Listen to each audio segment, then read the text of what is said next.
Good day, everyone. We are the Group 3, and our topic is about agrarian relations and the Friar lands. The existence of the Friar lands started when the Spaniards set foot in the Philippines, or what we call the Spanish conquistadors. The Spanish conquistadors were awarded lands for their loyalty to Spanish crown called hacienda. Sitio de Ganado Mayor. Approximate 120 Spaniards were granted with large tract of land, and caballeras, approximate 120 Spaniards, were granted with smaller tract of land.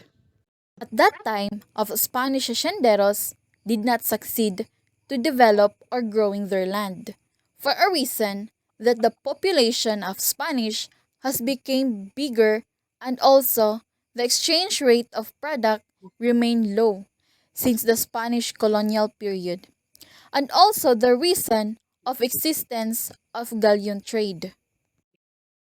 After that, Spaniards came into lack of interest to develop their lands and gave the responsibility to the religious group. And the Spaniards and religious group have an agreement that the religious group will handle all of it. And by that time, they have been counseling an investigation. And it seems that there would proven wrong that they had no title to this land, but it seems religious group deny it. Upon counseling, it have an agreement to give 40% in Bulacan and Cavite to expand their coverage. In 16th to 17th century, the administration agreed upon giving charges to the farmer to grow and beautify the hacienda. And in 18th century, there was a large-scale product exchange and profit. And by 19th century, farmers have a good production of primary goods until the income of hacienda increase. By that time, there is inquilino system, where it is a laborer indebted to a landlord who allows him to form a farm in part of his property, where farmer need to pay their rent in annual, but the farmer denied because of high charges. And the farmer formed an action, and it seems that there were no reliable sources or title to prove by this Anquilino system, and it proves that it became abusive to the farmers. By that, they were punished for what they've done to the farmer. As a result, there is now a law of agrarian dispute. It proves that haciendero has also an responsibility to guardian their land, not only the farmer will do, and give the correspond payment based on their work. Agrarian relations. In the agrarian relations, the form of land property became its basis as it is primary means of agriculture production. Therefore, to determine its nature, land ownership and land tenure will be determined through the comparison of Hacienda de Calamba and Negros. Haciendas, the two most export-oriented, sugar hacienda production in the 19th century Spanish Philippines.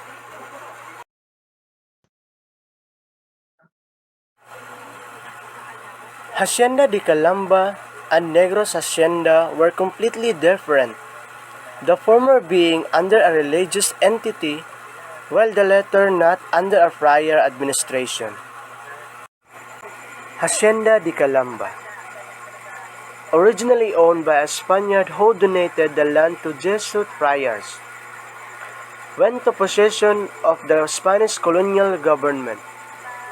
In 1803, it was sold to Don Clemente de Azanza. Eventually sold to Dominicans, the lands of Hacienda de Calamba were classified into three for the purpose of determining rents, and each land has its own products being produced. Tierras Palayeras, a land suited for rice farming. This land produces palay. Tierras Cañadulzales, sugar land. The land produces sugar cane. Tierras Catijanes includes fishing ground and garden plots. These land were further classified into first class, second class, and third class, or based on the productivity of the land. The third class being least productive land. However, the commodities planted in Hacienda de Calamba are rice and sugar. In terms of ownership, the inquilinos are the one who rented the land and entered into sharecropping arrangement with the kasamas or the sharecroppers. The inquilinos were more dependent on the sugar cane, making Hacienda de Calamba the most significant sugar producers along with other two large monastic estates in Laguna under the Dominican state. Negros Hacienda. By the early 1850s, there were already small sugar haciendas in Iloilo on Panay Island, but main production in the expansive area of Iloilo are rice, thus new sugar haciendas were founded in Negros. However, despite the sugar haciendas founded, there were particular small towns in Negros continued to produce food crops, either rice or corn.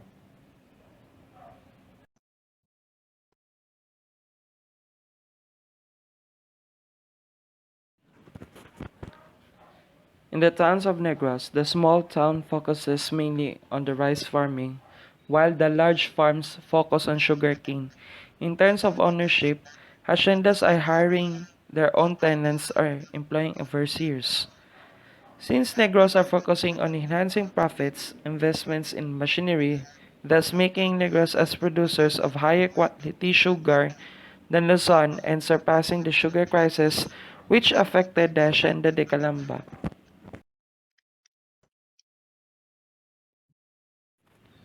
In terms of management-labor relations, Hacienda de Calamba had observed the three-tiered structure which consists of Hacienda management or friars of the land, also known as landlords.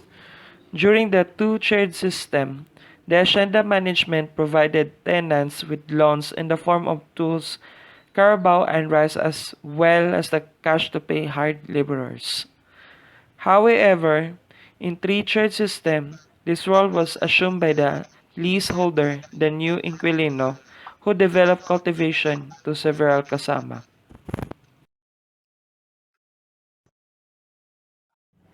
In the middle part of structure are tenant leaseholders, or the new inquilino, who are laborers that are indebted to the landlords, allowing him to form a farm in parts of his property and who in exchange works without pay for the landlord. The bottom of structure is kasama or the sharecropper. One inquilino would have several kasama. Friar Hacienda management merely collected rent from the leaseholders and was thus removed from its former role of provisioning peasants. In other words, their relations mainly involved entering a leasehold contract inquilinato. The land was rented out on 3-year contracts. Within this structure, there exist rental payments which have become the root of the aggression. In a particular instance, if for any reason the annual rent could not be paid, the rent for the following year was doubled. Negros hacienda for the management, a degree of autonomy is observed such that sugar hacienderos directly hire their own tenants while others employed overseers who supervise the tenantry. With this autonomy, schemes on acquiring land in Negros range from outright purchase to leasing, land grabbing, acquiring foreclosed property, and opening up new land. Because of this, the size of sugar haciendas in Negros varied widely throughout the late 19th century. To enumerate, despite the varying sizes, No one in Negros owned land in the scale of the Dominicans in Calamba. In connection to this, Rizal's family became one of the principal inquilinos of the hacienda. They rented one of the largest leased parcel of land, measuring approximately 380 hectares, since the main crop was sugarcane and it was the most in demand in the world market then. The Rizal family got their income mainly from the land ownership in the center arose in the 1883. The family evidently suffered, and that's the beginning of the sufferings in the family of Rizal, since the ownership of Hacienda de Calamba are out of their hands.